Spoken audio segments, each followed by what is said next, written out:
Hey guys, welcome back to my now weekly uploads. Today I hope you guys are all having a great day. So today guys, I bring you probably one of the videos I was most excited to make, and that's because of this keyboard right here. This is the Epomaker SK61, and since I got it, it's exceeded my expectations in almost every sense of the word. After using it for over a week, including typing the script and editing this video, I have to say it's been pretty great. So this is my review on the Epomaker SK61.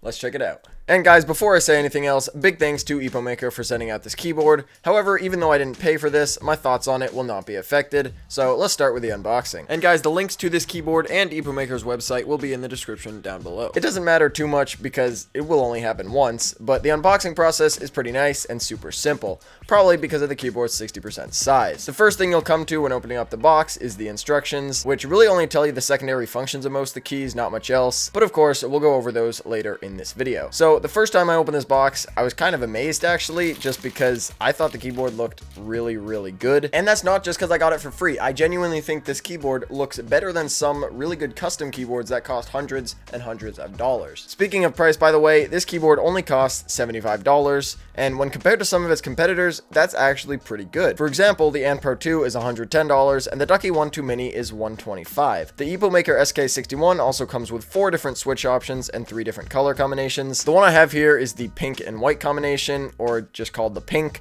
but there's also white and gray and black and gray. Then for the switches, the options are Gateron Optical Blues, Browns, Reds, or Blacks. The sample I have here is Gateron Optical Blues, and of course, I'll talk about the switches a little later. But back to the unboxing. In the box, you also get the cable. You get some replacement pink keycaps that actually say the words Option, Control, and Command in case you aren't okay with the abbreviations on the original keycaps. And then of course, you get the keycap puller, but also a key switch puller. This is because the keyboard is hot swappable, but like everything else, I'll talk about that later. So in terms of build quality, I think the keyboard is built very well. The frame is made of a plastic material, but it's definitely not cheap, as it is super solid and has no flex or bend. The frame also has super clean edges and a slight roundness on the corners, and it makes it look pretty modern, which I am a fan of. Flipping the keyboard over, you can see there are 4 rubber pads in each corner that prevent the keyboard from sliding around when you're typing, which is also kind of to be expected, but a very nice feature. You also probably noticed that they cannot be raised. However, it's okay because the keyboard already comes built in with probably a 7 or 8 degree incline. I don't know that for sure, but that seems to be what most keyboards are. Moving on to the back of the keyboard, the only thing you'll find is the USB-C port for the cable, which is great.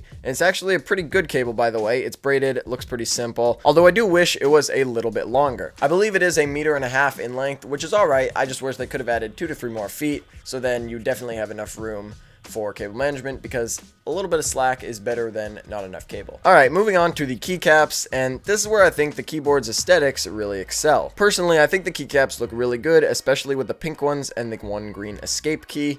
The font on them is pretty simple, and I would say the size of the text is pretty big compared to other keycaps, but I actually think the size is almost perfect due to it being the only thing on the keycaps. For example, I think if they had included the secondary functions on the front of the keycaps, like some other small form factor keyboards, it would probably throw off the whole simple look. One thing you should probably know about the keycaps though is that they're not double shot. This does mean that they are not shine through. However, because of the RGB, I think when you're typing in the dark, you'd still be able to see the letters, at least enough to type. The keycaps may help the keyboard also to be IP6X water and dust resistant, because they are thermal sublimation keycaps made of a PBT material that claims to be oil and dust resistant, and as of now I can't prove that, but so far so good. And they actually do make an effort to be shine through. What I mean by this is that a small area of the keycap is thinner than the rest, allowing a small bit of light to shine through in an attempt to help you see the letters. However, maybe it's just these keycaps, but the effect doesn't really work, and you can really only slightly see it on a few of the pink keycaps. Even when it is visible though, it kind of just creates like this weird orange effect, and I would probably rather have them not try to make it shine through at all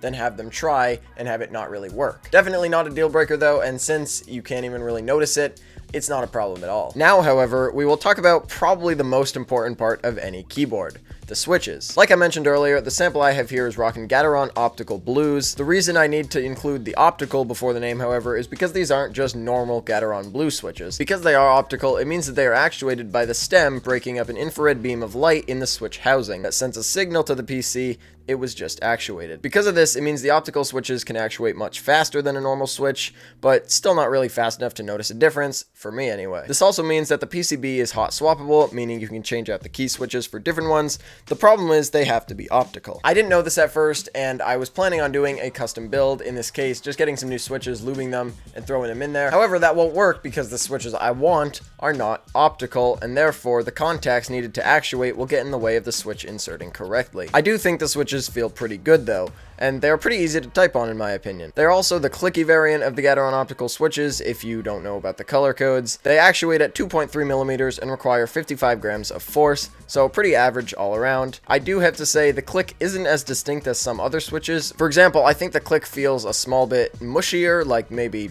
cheaper, but I still think they feel good, and I got used to them very fast. I would say the typing experience is extremely good for being only $75. Don't worry guys, we will get to the sound test very soon. However, first I just want to shout out the stabilizers. Unlike even most premium keyboards, the stabilizers on this keyboard come pre-lubed. This will provide much less or even no rattle when using the physically larger keys like the backspace, enter, shift, and especially the spacebar. I do think it makes a massive difference, and I would take them any day over my super rattly Corsair stabilizers. So guys, here's a sound test.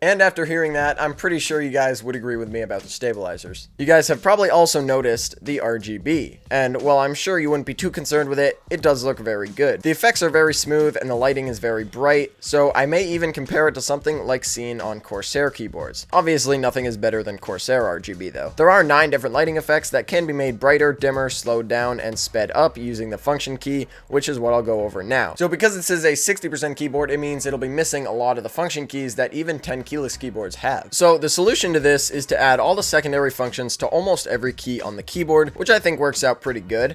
You still get all your media controls and any action you would need to complete. It was a little bit tough adjusting to using function plus M to delete a clip while editing, but after just a bit, it became much easier and pretty much just a habit. So to wrap it up, in my opinion, there really isn't any major thing wrong with this keyboard. Pretty much every feature it has and everything about it is really, really good. So guys, with that, that's pretty much it for the keyboard, and I do have to say, it's amazing. And I also guess I never really knew how much nicer it was to have a 60% keyboard on your desk. I mean, I can pretty much put it anywhere and still have room for my mouse. Overall, from the looks to the switches to the price of only $75, I really think this is probably one of the best value and best looking keyboards on the market. However, if you guys do think I missed something or just have a question about the keyboard that was not addressed in this video, just comment it down below and I am guaranteed to read it and definitely respond to you. Also, if you guys did enjoy this video, a sub and a like would be massively appreciated, as I am actually starting to upload weekly now. But anyway guys, that's it for this one, and I'll catch you guys in the next one.